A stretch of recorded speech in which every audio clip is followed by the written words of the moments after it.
Senator Fry, Senator Klobuchar, Senator Smith, and whoever else might be speaking here. Thanks for your reporting, Mike.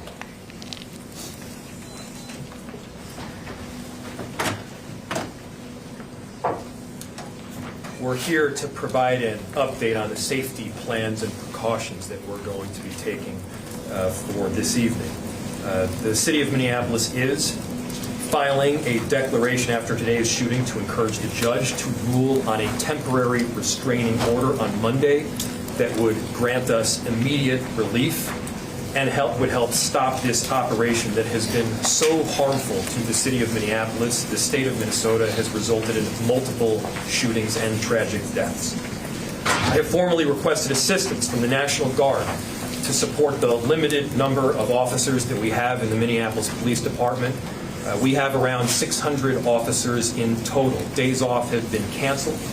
Our incredible Minneapolis police officers have been working tirelessly to do their day-to-day work, and simultaneously they are put in the middle of these chaotic situations. We will not be able to do this on our own, and so we are getting assistance from both mutual aid jurisdictions as well as the request to the governor for the National Guard, and we're appreciative of the assistance. Our community is tired. Our officers are tired. Our businesses are tired. And this additional support is necessary. And again, the chaos that we are seeing is caused directly by ICE, Border Control, and this federal administration. Our top priority is keeping our neighbors and businesses safe, and the additional support will help us do that. Our community service officers are helping to deliver food to families that are in need. Community members are out there peacefully protesting, making sure that their voices are heard. They're escorting workers to their jobs. They're taking care of daycares. It has been extraordinary how people around our city have stepped up during this difficult time. And there is an incredible group of leaders, senators and members of Congress that are here with me to deliver a powerful message in just a couple of minutes. We're also working closely with our immigration task force to make sure that clear and transparent information is coordinated. We'll continue to do everything in our power to keep our neighbors safe and to stand up for our immigrant communities. Most of the protests that we've seen have remained peaceful. Let's keep it that way. Let's not counter Donald Trump's chaos with our own version of chaos here. I understand that people are angry. I'm angry. I understand that people are experiencing trauma. It makes sense. Our communities have been placed on the very front line, and this has been ongoing now for weeks. It must end. Remember, it's only our city that will suffer if there is damage or destruction that is done. Finally, to the victim's family and friends, our hearts are with you. Our love goes out to you. I know that there is nothing that I can say right now that will ease the pain. But I hope you know that Minneapolis cares deeply for you. There are 435,000 residents that will do everything possible to stand with you. With that, I'll turn it over to Chief O'Hara, who can give more of an update on the plans for tonight.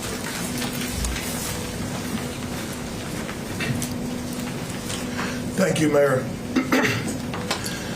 Good evening.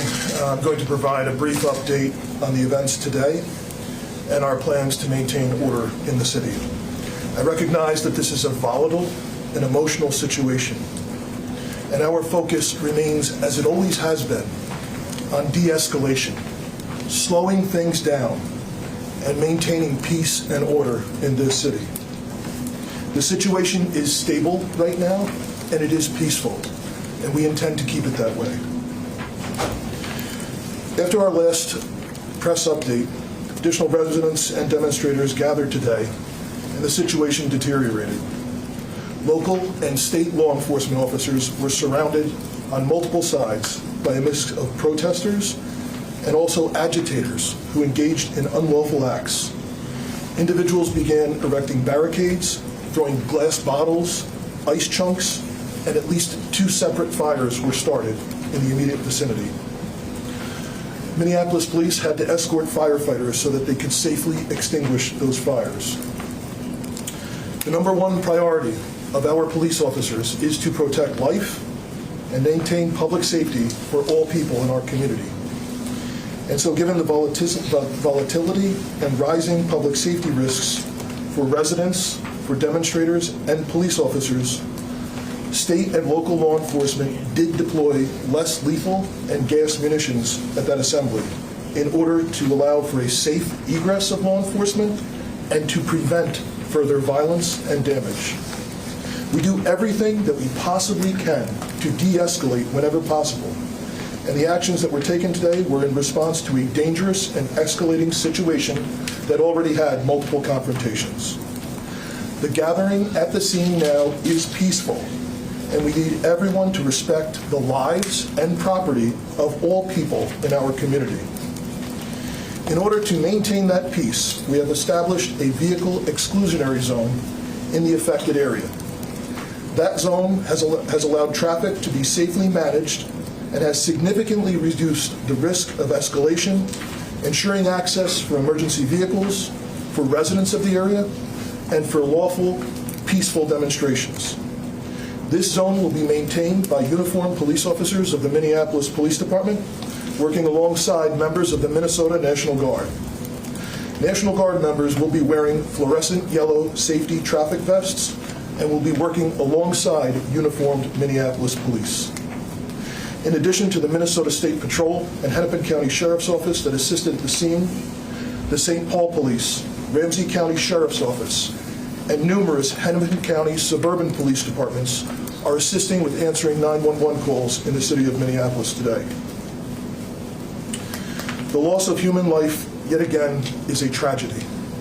We pray all people can recognize that. And we extend our condolences, as the mayor has said, to the loved ones of the deceased. To the people of our city, we understand that the pressure has been building for weeks. We understand the hurt and frustration that this causes.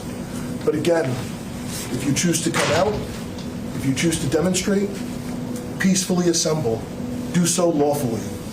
And understand that the men and women in this uniform standing here tonight are committed first and foremost to protecting the lives of every single person in this city. We will continue to monitor the situation and provide updates as needed. Senator. Thank you, Mayor. Thank you, Chief, for your strong leadership during this crisis.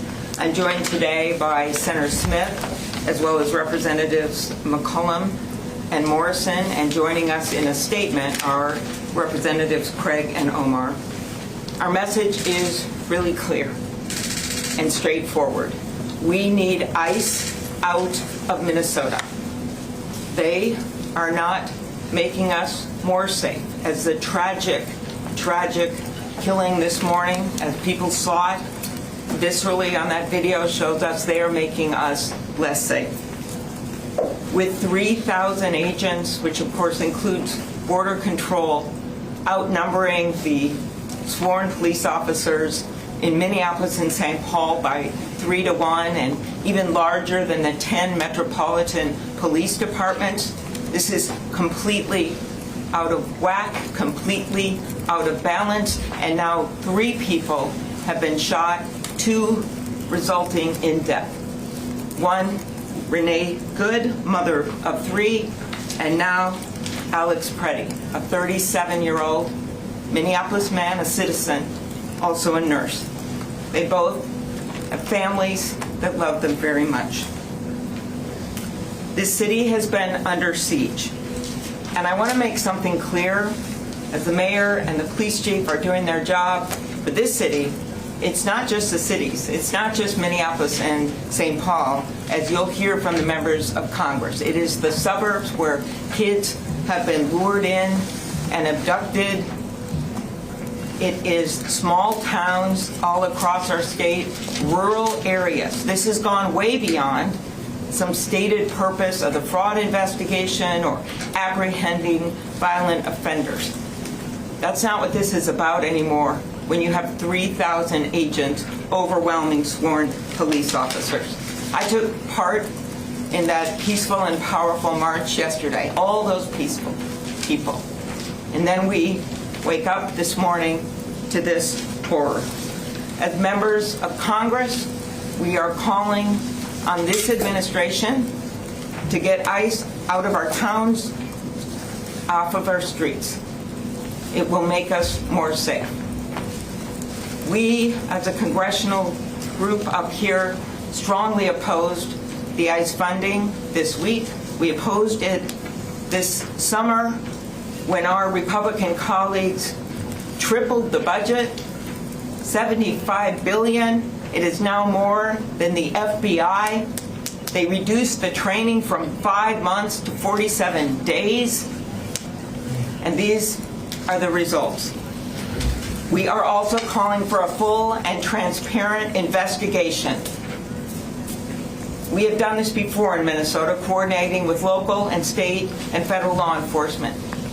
And if they're not going to do it, then they need to get out of the way and allow our very professional Bureau of Criminal Apprehension to conduct the investigation into these killings. And finally, we call on our Republican colleagues to stand with us. I know they know what's going on here because it's happening in their own districts. We have, of course, these shootings, but it is a lot more than that. They know that something's wrong when a Hmong elder is pulled out of a house in his underwear and slippers, and they figure out about an hour later they got the wrong guy, and in fact the guy they were looking for is actually in jail. Or a 2-year-old, a case my office worked on, in addition to hundreds more, who's taken with her dad and then put on a plane to Texas when her mom is desperately trying to get her. We got her back. But none of this should be happening. None of it. So we call on our Republican colleagues to join us because we have warned this administration. I have personally warned them that there would be more deaths, that more of this would happen. And clearly they're not listening. So we ask people around the country to talk to their Republican representatives to make clear that this is not the America that is ours. This has got to stop. And with that, I turn it over to my colleague, Senator Smith. Good afternoon, everyone. So today, federal agents beat and then shot multiple times and killed 37-year-old Alex Jeffrey Preddy, a U.S. citizen, a Minneapolis resident, and a VA nurse. Eyewitness video shows, once again, reckless, violent, and dangerous federal agents taking the life of a Minnesotan. And rather than following standard law enforcement practice, which is focused on public safety and de-escalation, they have killed another person. And the Trump administration has already called Alex Preddy a domestic terrorist. He was a nurse. We send our heartfelt condolences to his family and to his friends. And all Americans should be outraged at this unaccountable, violent federal force which is operating with impunity in our city. And you need to know, America, that if it can happen here, it can happen in your community too. So we gather here to say, first, I want to say to the President, stop Operation Metro Surge immediately and send these ICE agents home so our communities can be safe. Second, it is essential that trusted, impartial state investigators at the BCA are allowed to fully investigate what happened here today. Third, I urge my neighbors to express our grief and outrage at this killing and at the federal invasion of our cities peacefully and with the love that we showed yesterday when so many thousands of us showed up in support of our community. And finally, we must have our Republicans in Congress. They must join with us to condemn this violent and unfettered violent abuse of power and to stop it. And they can do that by refusing to fund this agency so long as it continues to kill and terrorize Americans. That is what Senator Klobuchar and I will be working on in the United States Senate.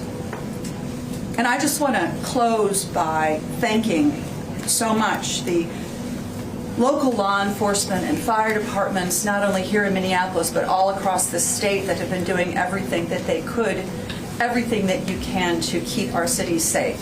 I once worked in City Hall, and I know what it's like, and I am so grateful for their relentless work to keep our communities safe. Representative McCollum. Well, we have a saying in Congress that we agree and reflect in our remarks those that have spoken before us.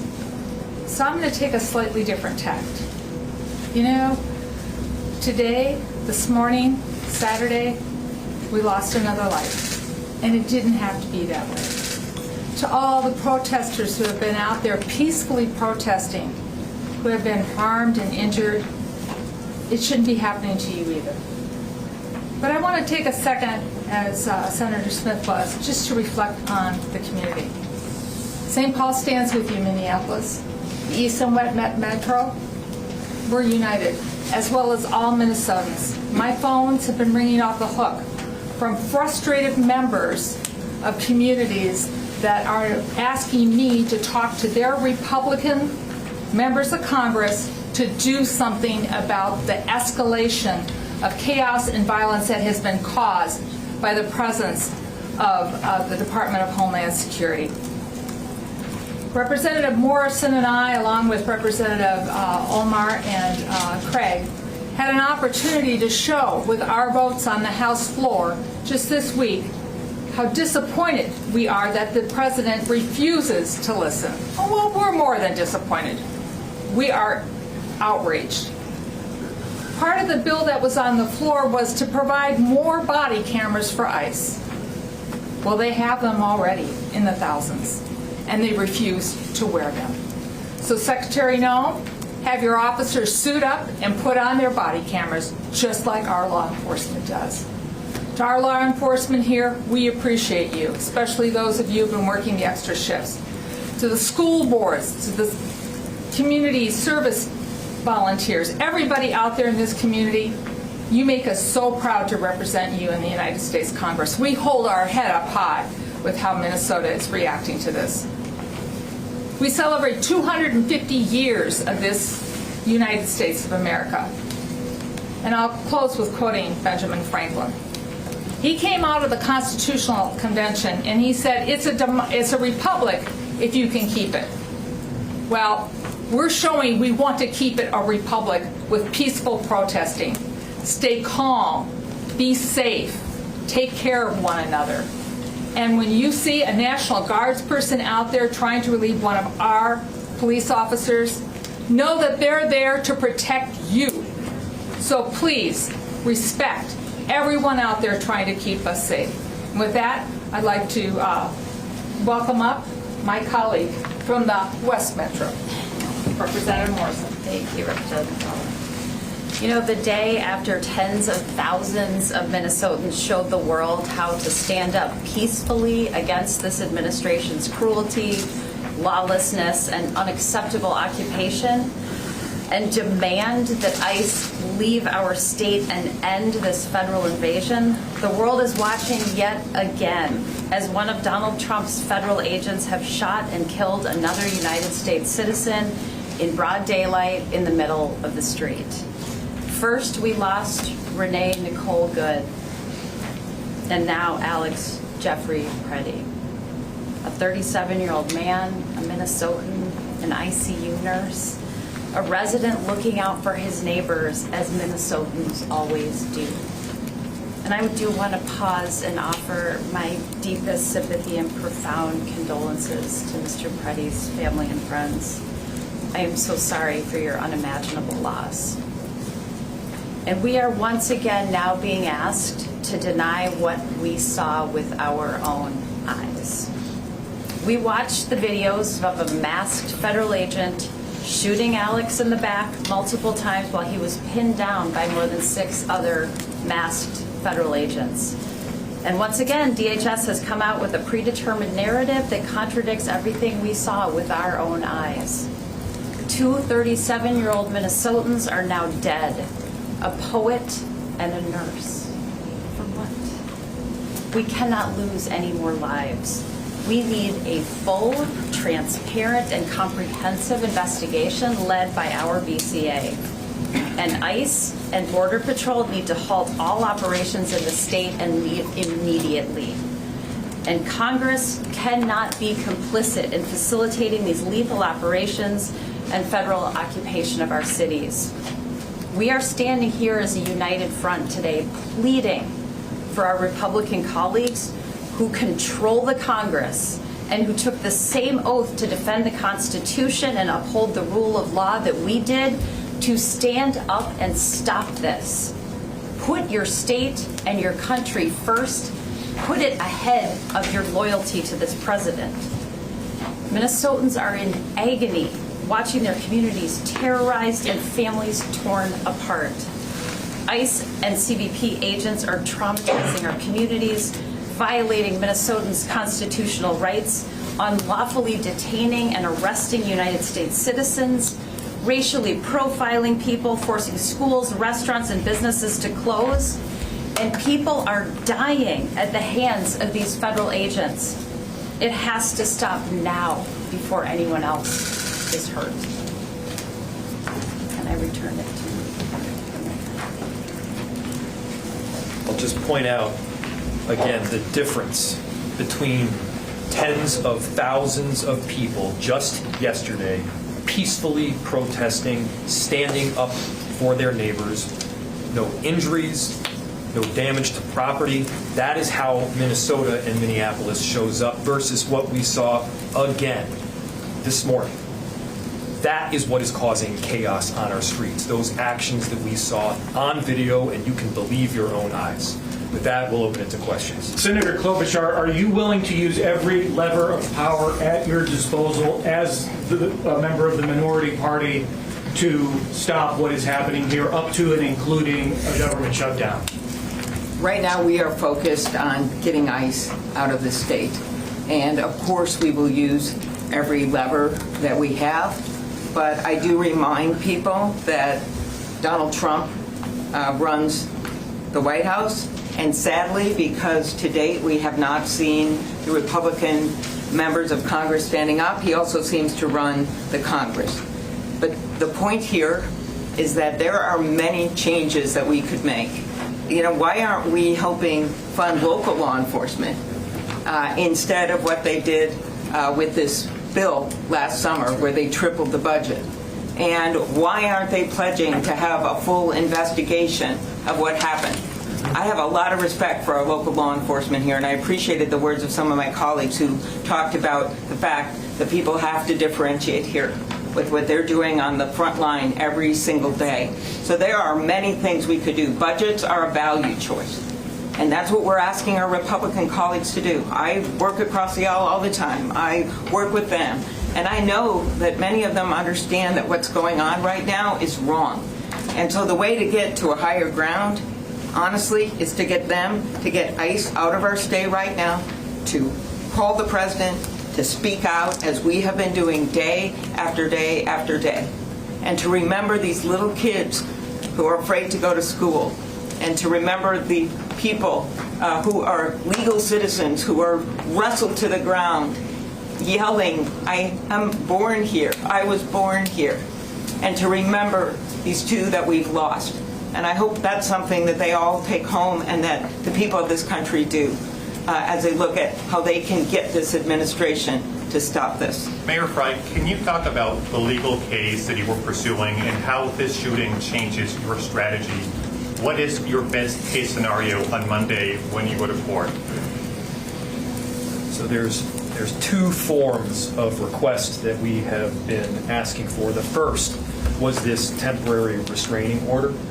The other possibility is some form of injunctive relief. Now, I don't want to get too into the details because I'm bound to get something wrong, but the question is one of urgency and immediacy. The issue is that we recently saw somebody shot and badly injured. We then saw somebody shot and killed, and that was the second one. Chief, I think we've only had 3 homicides in the city this year. Is that right? 2 of them, ICE. 3 homicides. 2 of them were from ICE. So The relief that we're asking for is stopping this Operation Metro Surge in the immediacy. It's preventing this massive influx of agents that is making it very difficult for us to do our jobs in the city as well as we need to do them, and we need to do regular day law enforcement as well. Yes. They defied a search warrant this morning. Do you think they'll abide by a court order from a federal judge? They have to abide. So the question is, they defied a search warrant this morning. Will they abide by a court order by a federal judge? Hey, everybody listen to that question. The question is, will this administration abide by a court order? These are the underpinnings of our democracy, of our republic, and of this Constitution. The answer better be yes. Whether you're a Democrat or you're a Republican, you abide by those court orders. The answer has to be yes if you are a patriot for this country.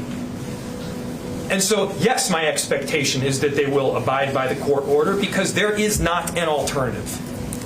Mayor Fry, if I can just ask you, and also Senator Klobuchar and the other legislators, the rhetoric today seems back to where it was in the aftermath of Renee Good, if not even higher. Senator Klobuchar posted on X, Stephen Miller, then the President's aide slammed Senator Klobuchar's post. I mean, this is going on. The vitriol is through the roof on social media.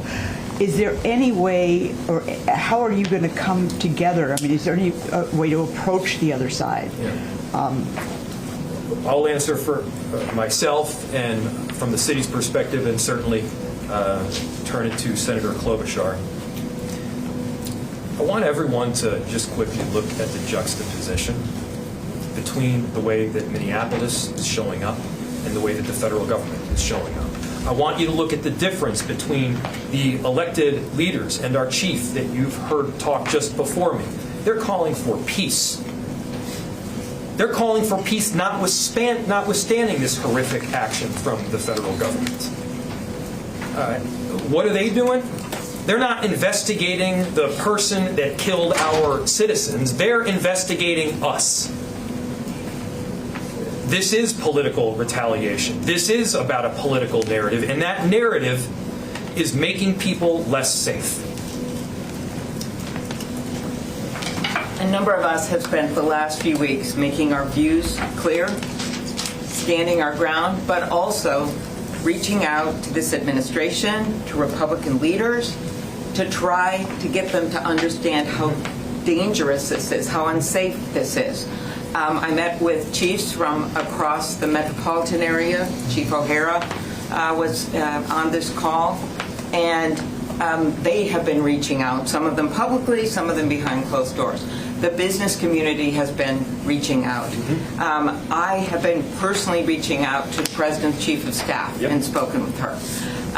We have done this day after day after day, so we're not just shutting out any discussions, but we've been explaining to them, and I know the governor has, how dangerous this situation is. And I specifically told people that someone else was going to die. I said this a few days ago. I said it might be by a car, it might be by some other way. And it just seems like you hope that they're going to de-escalate, and then they keep escalating it up. Right now, I hope they're listening, and I mostly hope that our Republican colleagues are listening and that they will step in, even if it's behind closed doors. If they will make those calls and say, we've got to end this now, and we've got to bring those people out of Minnesota and let our local law enforcement do our jobs. And I'll let some of my colleagues answer this. Well, I'll just say that I completely agree with the mayor and the senator, but I mean, it is my obligation as a United States senator to speak about what I think is happening in my state and to define it for what I think it is. That is my job. And one thing I have learned about this president is that he does not respond to appeasement. He is a bully. He does not respond to people who appease him. He responds much better to strength than he does to weakness. And I think what we have seen in this state, I am so proud of it. We have seen a combination of strength and peacefulness that really says who we are. And I believe that that is our best path forward for trying to convince this administration that the path that they are on is dangerous to public safety, and it is a losing path that they must abandon. What's your message to Minnesotans who are just wondering when this is going to be over? I think a lot of people are feeling very tired and are just wondering when this is going to end. What's your message to your constituents? It will be over when we speak as one voice, as one Minnesota, as everybody has been out in the streets. You know, ICE was here in June, and there wasn't any problem. We weren't happy about it. There were people who we were concerned about the way that deportations and arrests were happening. We were worried. But we handled it in a peaceful way. The escalation now is not because Minnesota changed. It is because this White House and Stephen Miller have decided to change their tactics here. What do you think? It will end. It will end when our colleagues who are hearing from their constituents, because they are reaching out to me and others, listen to their constituents and stand with their constituents and not stand with a White House that is not following the Constitution, breaking our laws, and not living up to the values of this country. That's when it will end. What do you think the end game? What do you think the end game is for Donald Trump at this point? What is he hoping to accomplish with this? Anybody out there? I don't think any of us. Look, I do not pretend to know what Donald Trump is thinking. I do know what they're saying publicly. And on the one hand, they're talking about this being an action that is required for safety, and it is doing exactly the opposite. It is creating danger in our state. Again, if this were about safety, there would be many, many options. Our governor has stated, I have stated, we are very much willing, in fact, we have been working with them to apprehend violent offenders, to prosecute these cases, to get criminals off of the streets. That is not what we are talking about right now. What they are also saying is that this is simply political retaliation. They are saying this is political retribution, and it's focused here on a blue city in a blue state. That's not how America works. Other countries function that way. We don't. And so no matter your background or your ideology, this should be of deep concern for you no matter what town you're in America, because your town could be next. Your liberties, your freedoms could be sacrificed because of what this administration is doing. Thanks, everyone. Thank you. Ending. I know our end game, and our end game is to keep Minnesota safe. And so we are asking that ICE get off of our streets and out of our state. Thank you. Thank you. Thanks, everyone.